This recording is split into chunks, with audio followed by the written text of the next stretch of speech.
Alright, 5th grade, so at this point you guys have done all of your planning, so cause, event, and effect. I want you to know that, like, this is me going on a trip to Jamaica, but the cause isn't me flying. It's not an airplane. In none of these do you actually see the physical movement. Do you actually see, like, you going somewhere? You're not on a plane, you're not packing up boxes. I'm actually doing things. So the cause for me to go to Jamaica was because my boyfriend's sister was getting married. An event that happened there was we climbed up a waterfall, and the effect was I was super relaxed, kicked my feet up, was super happy to be there. So these are all things that happened. It's a cause of why we went there, but I didn't show an airplane. I didn't show me going in an airplane. I showed an event that happened there that made it a memorable journey for me, and then the effect of that journey. So kind of your emotions about it go in that last one. Okay, so as with any collage, you need to start with your background first. So I'm going to take a basic background paper, and for me it's going to be black. I'm going to start, if I look at my picture here, it's on a table. The actual invitation and the envelope will be some of the last things I do. First, I want to add texture. So there's going to be a lot of different texture in all of these. In this one I'll have a lot of texture going on with the water. In this one I'll have a lot of texture in the sand and in the water as well, and also in the palm trees. So this one, since there's not going to be that much texture, I want to add a lot of it to the background. So the table is wood, it's just like this table. And so I have black, and then I'm going to layer some browns on top. I also want to talk to you guys about scrap paper. This is a usable scrap paper. This is not a usable scrap paper. Usable. Usable. Trying to find my other. Not usable. Okay, there's a big difference on what's usable and what's not usable. So if there's only a tiny bit of that paper left, just throw it out. Don't put it in the scrap box.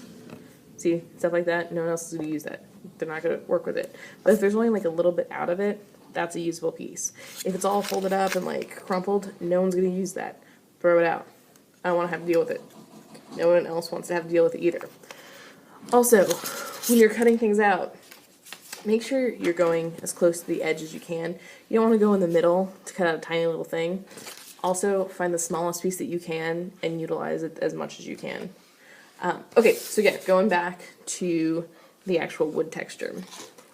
So everything with a collage has to be cut out. So I'm going to just think about what actual wood texture looks like, and I'm going to draw it on here. So collage, remember, nothing is drawn. You can draw it on the paper before you cut it out, that's totally fine, but at the end of the day, it all gets cut out of paper. Okay, so I'll keep doing that, and then I'll wind up cutting it out. Remember your basic cutting techniques. Remember that you can cut things out in the middle by folding it in half, literally just like folding it in half, taking your scissors, making a little snip, and then you can actually get your scissors down in there and cut around. Also, you're old enough to remember to move your paper as you're cutting. If you can't get onto the other side very easily without ripping your paper, just give it a nice little snip on the other side and then go from that direction. All of these cutting techniques that you guys have already watched are going to make your lives super easy. So yeah, so you'll work from the back and then slowly move up. So I'm going to do this and show you what it looks like. Okay, so I finished up for the majority my texture in the background. So I want you guys to remember a couple things. The white at the end won't show, so don't worry about it. Other things. Notice on a lot of these parts, I actually went past, so you can see it right there really well. I went past the edge. It's better for you to go past the edge with these things than to try to cut them perfectly, because then you'll cut things short. Also, when you're going like off the edge like that, glue the whole thing, get glue on the back. See, I have glue all the way down to the edge because you never know where it's going to end, so just glue it there. Don't cut it the first day when you glue it, because then it'll move as you're cutting it. So cut it the next day, it'll be stable, it won't move on you, and you'll have a cleaner cut. So the other thing is, if you're drawing, and I'll show you here, you can't really see it, I'll show you on a white piece of paper. So if you're drawing your stuff on, when you cut it out, that's the side that you need to put glue on. So remember that it's going to be flipped.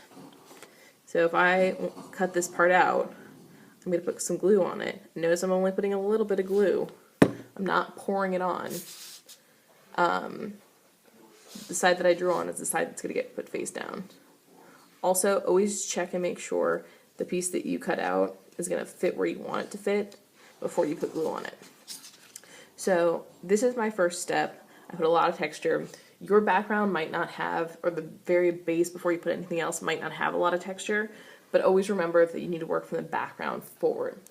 Also, I want to show you guys another example. This is the finished of my effect when I was like chilling.